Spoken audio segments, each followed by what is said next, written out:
शिक्षण के स्वतंत्र अनुदेशन यानी कि इंडिपेंडेंट इंस्ट्रक्शन मॉडल में मुख्य भूमिका किसकी होती है।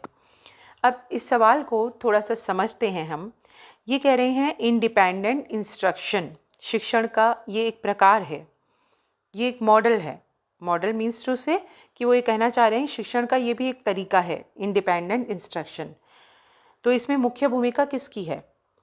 एक्चुअली इस सवाल का मतलब ये है, बिल्कुल आप ऐसे समझें कि आप किसी चीज़ की क्लास ले रहे हैं और आपके टीचर आपको कहते हैं डू इट योरसेल्फ, अपने आप करो, करके देखो। यानी वो आपको स्वतंत्र छोड़ रहे हैं, एक जनरल जानकारी आपके पास है और फिर अब वो आप क्या कर पाते हैं ये देखने के लिए आपको वो फ्री छोड़ देते हैं। बिल्कुल ऐसा ही हम छोटे बच्चों के साथ भी करते हैं। एक लेवल तक आप उनको सिखाएंगे साइकिल चलाना और उसके बाद आप कहेंगे अब चलो बेटा 2 कदम खुद चल के देखो। तो ये वही तरीका है। तो इसमें मुख्य भूमिका, पहली बात सवाल पूछ रहा है किसकी है, तो इसमें मुख्य भूमिका आंसर क्या आएगा?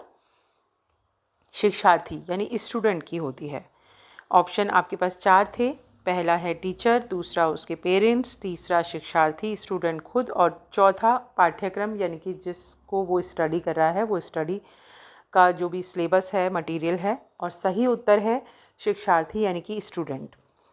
स्पष्टीकरण पे और समझ लेते हैं।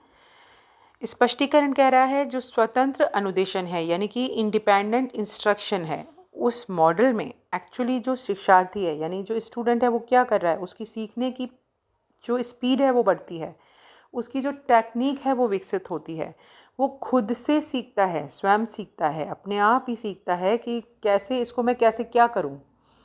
तो इसमें शिक्षक की भूमिका क्या हो जाती है? वो पूरा उंगली उंगली पकड़ के नहीं सिखा रहा है आपको, वो एक सहायक की तरह साइड में खड़े होकर देख रहा है आपको क्या आप सही कर रहे हैं कि गलत। तो यानी कि शिक्षक की भूमिका हो गई सुविधा प्रदाता, ठीक है, वो एक सहायक हो गए। और मेन भूमिका किसकी हो गई इसमें? शिक्षार्थी की, वो सारा कुछ स्वयं कर रहा है। आई होप आपको ये चीज़ एक्सप्लेनेशन के साथ अच्छे से समझ में आई होगी।